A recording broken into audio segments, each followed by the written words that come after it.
नमस्कार, commodity roundup में आपका स्वागत है। मैं हूं मनीषा गुप्ता। बात यहां पर करेंगे कच्चे तेल की, जहां पर मंदी के साथ कारोबार अब भी बनता हुआ नजर आया है। और अगर इसी हफ्ते की अगर बात करें तो 10% की गिरावट कच्चे तेल में है और पिछले एक महीने में ये गिरावट 20% जितनी है। आप देख सकते हैं 72 और 76 के लेवल्स यहां पर दोनों ही क्रूड वेराइटीज में। और पिछले एक महीने की अगर बात करें तो ब्रेंट के भाव 98 पर कारोबार कर रहे थे, जो अब 76 पर है। तो खासी गिरावट पिछले एक महीने में यहां पर दर्ज हुई है।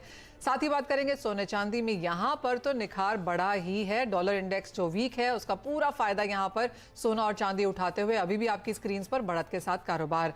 साथ ही बात करेंगे मसालों की, क्योंकि यहां पर लगातार दबाव बनता हुआ नजर आया है, चाहे वो धनिया है या जीरा। यहां पर यह चौथा दिन है जहां मुनाफा वसूली आज भी जारी है।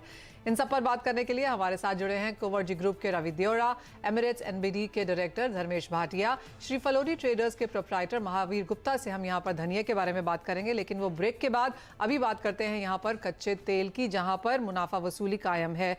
कैसे देखते हैं आप इसे धर्मेश? और जिस तरह की मुनाफा वसूली इस हफ्ते में देखने को मिली है, अगले हफ्ते के लिए अब यहां पर क्या ट्रेंड्स हैं? देख, कच्चे तेल की बात करो तो कच्चे तेल में इनफैक्ट लास्ट 3 महीने से मैं ये शो पे कह रहा हूँ कि मार्केट में मंदी है और मंदी यथावत है, आ ही रही है कंटिन्यूसली।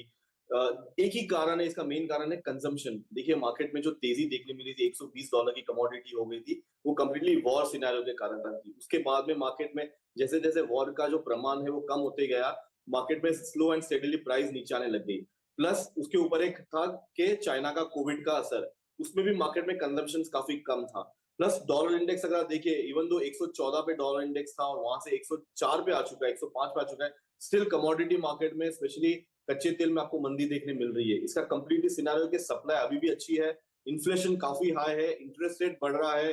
डॉलर इंडेक्स के कारण मार्केट में अगर आप देखिए एक ओवरऑल बास्केट ये काफी हाई हो चुका है। तो कच्चे तेल में इसका प्रमाण है और प्रेशराइज कंटिन्यूस देखने मिल रहा है। अगर आप आगे के 3 से 6 महीने भी देखें, सारे के सारे कमोडिटी बैकवर्डेशन में चल रहे हैं। तो इसका मतलब है कि कच्चे तेल में आगे के महीने में कोई लेवल है नहीं, ये लेवल पे करंटली मार्केट डिस्काउंट पे चल रहा है। इवन तो रशिया पे कैप लगाने की गुंजाइश कर रहे हैं 65 पे या 70 के इर्द गिर्द, ऑलरेडी मार्केट ये फैक्टर इन हो चुका है और उसी कारणवश आपको प्रेशराइज देखने मिल रहा है प्राइस में।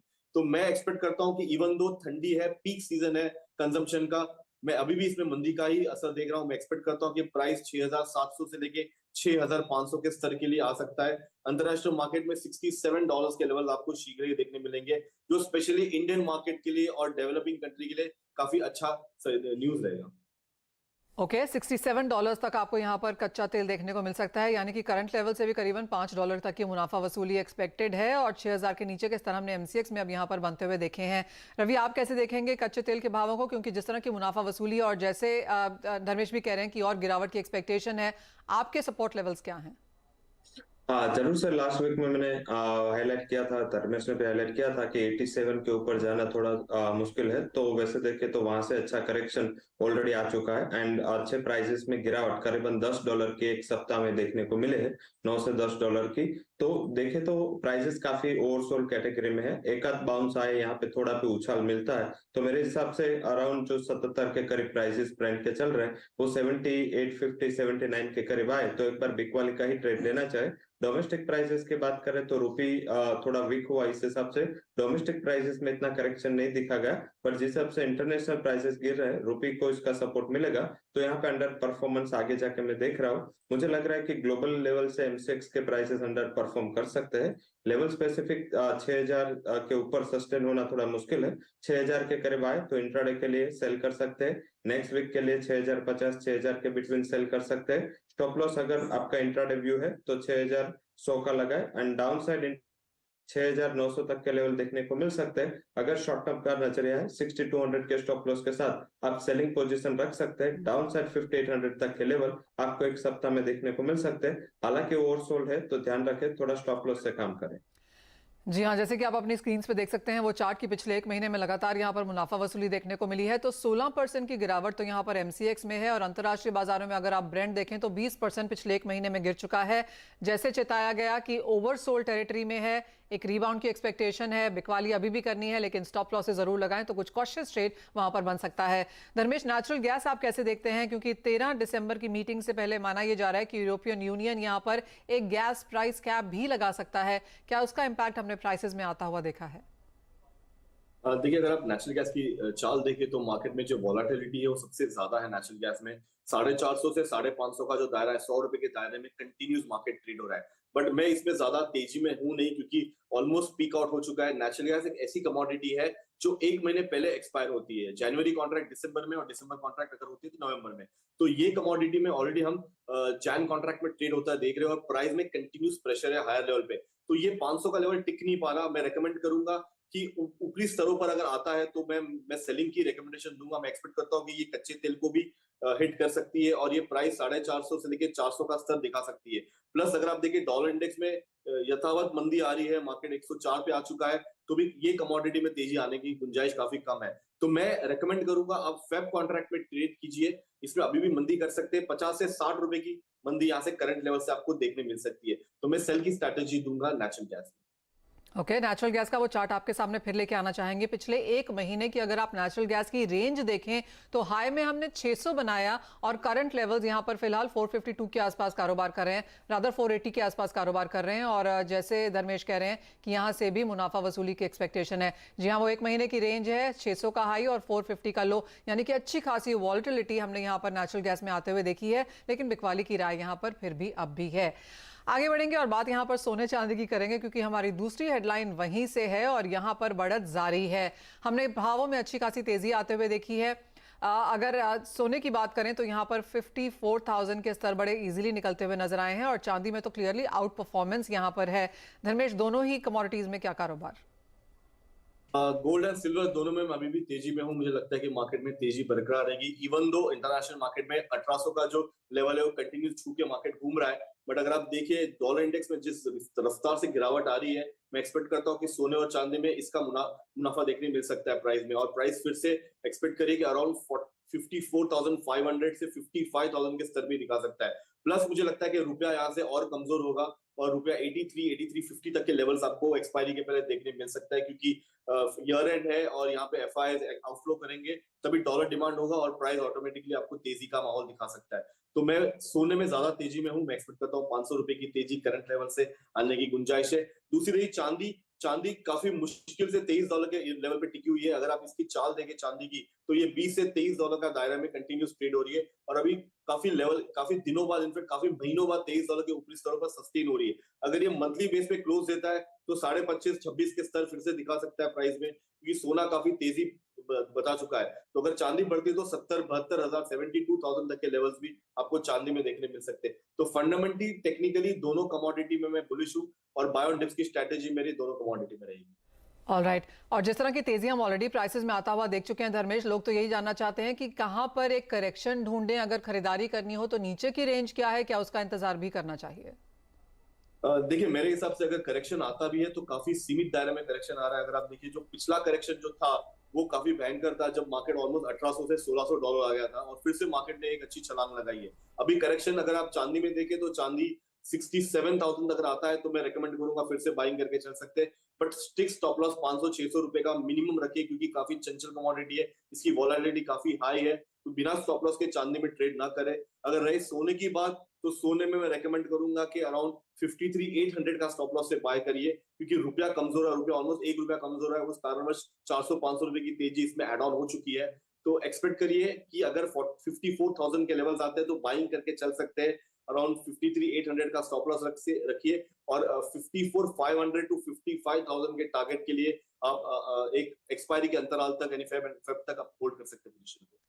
ऑलराइट, तो खरीदारी की राय है। अगले एक साल का व्यू यहाँ पर काफी स्ट्रांग है, लेकिन डिप्स का आप इंतजार कर सकते हैं। बहुत बड़ी करेक्शंस की फिलहाल उम्मीद नहीं है। धर्मेश, एक व्यू आपसे अब मेटल्स पर भी लेना चाहेंगे, जहां पर आज तेजी फिर से देखने को मिली है। कॉपर स्पेशली 700 के ऊपर बहुत इजीली फिर से वेंचर आउट करता हुआ नजर आया है। यहाँ पर क्या क्यूज हैं? फेवरेट कमोडिटी कॉपर ही है। पिछले हफ्ते भी मैंने कहा था कि कॉपर 700 के लेवल्स ब्रीच करेंगे और अच्छी तेजी दिखाएगी। ऑलमोस्ट 12 रुपए की तेजी कॉपर में आ चुकी है। फंडामेंटली टेक्निकली कॉपर काफी बुलिश है, और इसका जो स्पेशल सपोर्ट मिल रहा है वो चाइना की तरफ से मिल रहा है, जहां लॉकडाउन की ईज हो चुकी है।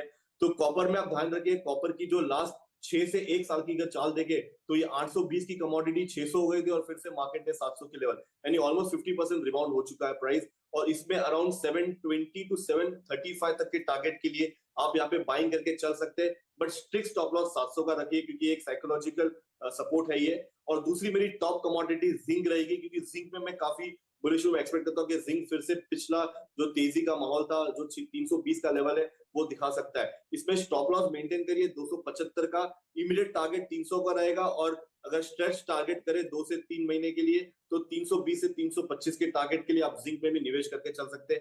ये कमोडिटी आपको अच्छा मुनाफा दे सकती है इसमें। ऑलराइट, तो काफी बुलिश पैनल हमारे स्क्रीन पर यहाँ पर। खरीदारी आपको यहाँ सभी मेटल्स में करने की राय है, चाहे वो सोना चांदी है या फिर मेटल्स। इसी के साथ एक ब्रेक के लिए रुकेंगे। धर्मेश, बहुत शुक्रिया साथ जुड़ने के लिए। लौटेंगे तो फोकस यहाँ पर करेंगे एग्रीकल्चर कमोडिटीज पर। यहाँ काफी उठापटक है, यहाँ पर आपके टॉप ट्रेड्स क्या होने चाहिए बताएं। नमस्कार, बात अब यहाँ पर एग्री कमोडिटीज में मसालों की करेंगे, जहाँ पर लगातार मुनाफा वसूली देखने को मिली है। धनिये की अगर बात करें तो पिछले हफ्ते में 6.5% की गिरावट यहाँ देखने को मिली है, और अपने काफी इंपॉर्टेंट सपोर्ट लेवल्स के नीचे फिलहाल हमने जीरे को आते हुए देखा है। हल्दी में भी लगातार मुनाफा वसूली के बाद हल्की सी खरीदारी आज यहाँ पर बाजार में लौटी है। लेकिन बात धनिये की करेंगे, क्योंकि यहाँ पर लगातार मुनाफा वसूली और गिरावट बनती हुई नजर आई है। श्री फड़ोली ट्रेडर्स के प्रोप्राइटर महावीर गुप्ता हमारे साथ हैं। गुप्ता जी नमस्कार, कैसे देखते हैं सबसे पहले तो धनिये की मांग फिलहाल आते हुए, और जिस तरह की मुनाफा वसूली और लगातार गिरावट है उसे कैसे रीड करते हैं आप? नहीं, मेरे ख्याल से मुनाफा वसूली नहीं है।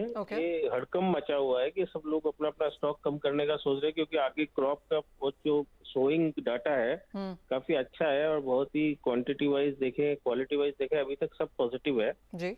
तो उसके हिसाब से लोग अपना स्टॉक कम कर रहे हैं, क्योंकि अजम्पशन लास्ट ईयर बहुत अच्छा था लेकिन वैसे रेट्स आए नहीं, तो इसलिए अब थोड़ा सा, क्योंकि नई क्रॉप में कम टाइम बचा, लेकिन फिर भी अभी मेरे हिसाब से ग्राइंडिंग क्वालिटी के लिए 4 महीना है पूरा, तो अभी एक बार तेजी वापस बननी चाहिए, क्योंकि जो भी डिमांड आएगी, अभी हम अच्छी क्वालिटी का धनिया मार्च लास्ट वीक या अप्रैल फर्स्ट वीक में दे सकते हैं। लेकिन उसके पहले किसी की रिक्वायरमेंट अगर रहती है तो वो जनवरी में या फरवरी में जब भी परचेज करेंगे, थोड़ा मार्केट वापस सुधार आएगा, ऐसा लग रहा है। धनिये की मांग किस तरह की है सामने? जैसे आपने कहा कि अवेलेबिलिटी तो है अच्छी खासी, सप्लाई तो अच्छी खासी है, क्या डिमांड में कोई बेहतर नंबर्स बनता हुआ देखते हैं आप? नहीं, डिमांड भी एक्चुअली क्या हो गया, सब कुछ प्रिडिक्शन पे हो गया है। जब हम देखते हैं सामने न्यू क्रॉप आने वाली है तो हम 100 बोरी की जगह 50 बोरी लेते हैं, 50 बोरी की जगह 25 बोरी ही खरीद रहे हैं। ये सब बायर्स की टेंडेंसी हो गया है। अभी क्या हो रहा है, जो भी फ्यूचर प्रेडिक्शन है उसके हिसाब से तेजी मंदी उसके 4 महीने पहले हो रहा है। जीरा में आप देखिए कि प्रेडिक्शन है कि क्रॉप कम है तो तेजी अभी आ गई, धनिया में क्रॉप बढ़िया है तो मंदी अभी आ गई है। तो मुझे नहीं लगता कि ये कोई डूबता ही जाएगा बाजार, ये वापस रिकवर करेगा, और एक सम्मानजनक, क्योंकि फार्मर भी नहीं बेचेगा कम भाव में, तो एक सम्मानजनक स्तर पर वापस आके स्टैंड करेगा। ओके, तो क्या एक रेंज बनती हुई देखते हैं आप फिर? अगर आप कह रहे हैं कि सारा जो फसल है, जो नंबर्स हैं, सब फैक्टर्ड इन है भावों में ऑलरेडी, तो आने वाले 2-3 महीने में किस तरह की रेंज अब बनती हुई दिखेगी? अभी 100 रुपए के आसपास ही ट्रेवल करेगा ये, 100 रुपए से कम ज्यादा जाएगा तो लेने का बनता है इसमें। कोई भी आज अप्रैल उन्होंने कम रेट दिखा रहे हैं, लेकिन उसमें बाइंग बनता है अप्रैल में, अप्रैल का लिए जो फिजिकल में परचेस करे तो ज्यादा बेटर है।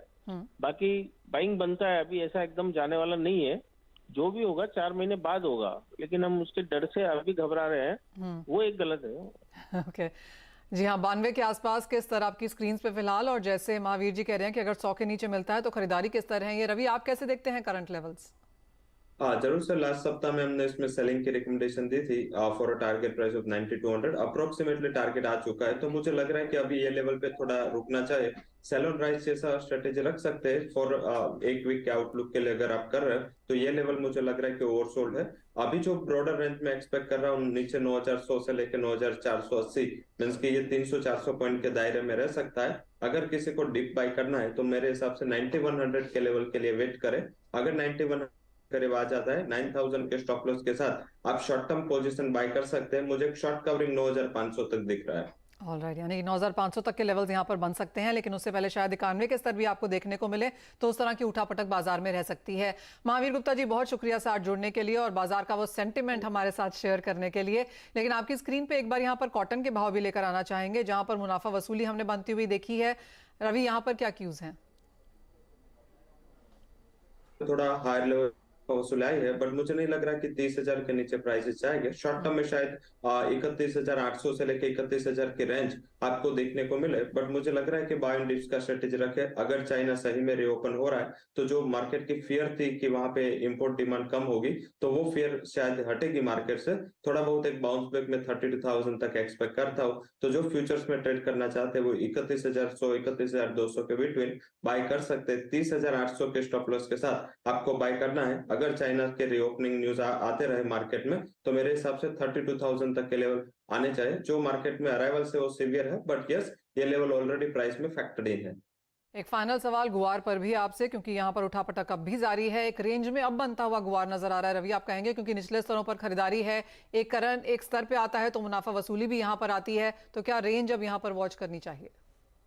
जरूर से फंडामेंटली पॉजिटिव है। टेक्निकली मार्जिन बढ़ा है। साथ में बात करें तो काफी तेजी 4800 से लेके गुआर सीड में काफी अच्छी रैली 6100 तक, एंड गुआर गम में 8900 से लेके 13,000 की रैली आई है। तो थोड़ा यहाँ टाइम करेक्शन होगा। प्राइस ट्रेंड अभी भी मुझे तेजी का ही लग रहा है। कोई भी डिप मिले तो गुआर सीड में अब 6,000 के नजदीक जनवरी कॉन्ट्रैक्ट डिस्काउंट में चल रहा है, 6,000 के करीब वहां पे बाय करें। स्टॉप लॉस अब नीचे 5,910 का लगा है। अपर साइड मेरा मानना है कि आपको 6200 तक के लेवल दिखने चाहिए जनवरी कॉन्ट्रैक्ट में। करंट कॉन्ट्रैक्ट पे बाय ले सकते हैं आप, बट नेक्स्ट कॉन्ट्रैक्ट में वॉल्यूम अच्छा है तो वहां पे गुआर सीड में नेक्स्ट कॉन्ट्रैक्ट में बाय करें। गुआर गम में आई थिंक वहां भी बाय का मौका मैं ढूंढ रहा हूँ। 13,000 के नीचे प्राइसेस चल रहा है अभी जनवरी कॉन्ट्रैक्ट, वहां पे 12,900 के करीब बाय करें। 12,700 का स्टॉप लॉस, 13,200 तक के टारगेट वहां पे मैं देख रहा हूँ। तो दोनों गुआर सीड एंड गुआर गम नए हाई जो रिसेंट पास्ट में किए हैं लास्ट मंथ में, वो फिर से अचीव हो सकते हैं। राइट, और जैसे कि आपने चार्ट्स में देखा 18% की तेजी गुआर सीड में पिछले एक महीने में, और 28% की बढ़त गुआर गम में हमने आते हुए देखी है। और जैसे रवि कह रहे हैं कि डिप्स पे खरीदारी की राय यहाँ पर अभी भी बनती है। रवि बहुत शुक्रिया साथ जुड़ने के लिए। तो खरीदारी के मौके अभी भी यहाँ पर एग्रीकल्चर कमोडिटीज में काफ़ी हैं, आप उन पर नजर रखें। लेकिन इसी के साथ मुझे दीजिए इजाजत। जब लौटेंगे तो बात यहाँ पर इक्विटीज़ की करेंगे।